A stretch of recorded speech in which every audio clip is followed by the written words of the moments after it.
നിലകടിയും ഉണ്ടാകും.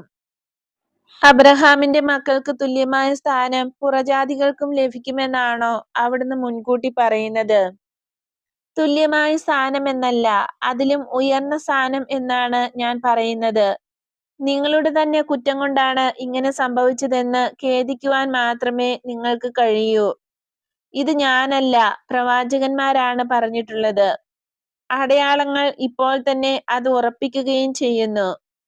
നിങ്ങൾ ഇപ്പോൾ തന്നെ ആ ശതാധിപന്റെ വീട്ടിലേക്ക് പോവുകയും വിശ്വാസിയായ ആ റോമാക്കാരൻ അർഹിക്കുന്ന പ്രകാരം അയാളുടെ വേലക്കാരൻ സുഖം പ്രാപിച്ചിരിക്കുന്നുവെന്ന് ഉറപ്പുവരുത്തുകയും ചെയ്യുക. ഒരുപക്ഷെ ആ വീട്ടിൽ രോഗികളായ ചില ആളുകൾ എന്നെ പ്രതീക്ഷിച്ചിരിക്കുന്നുണ്ടാവും.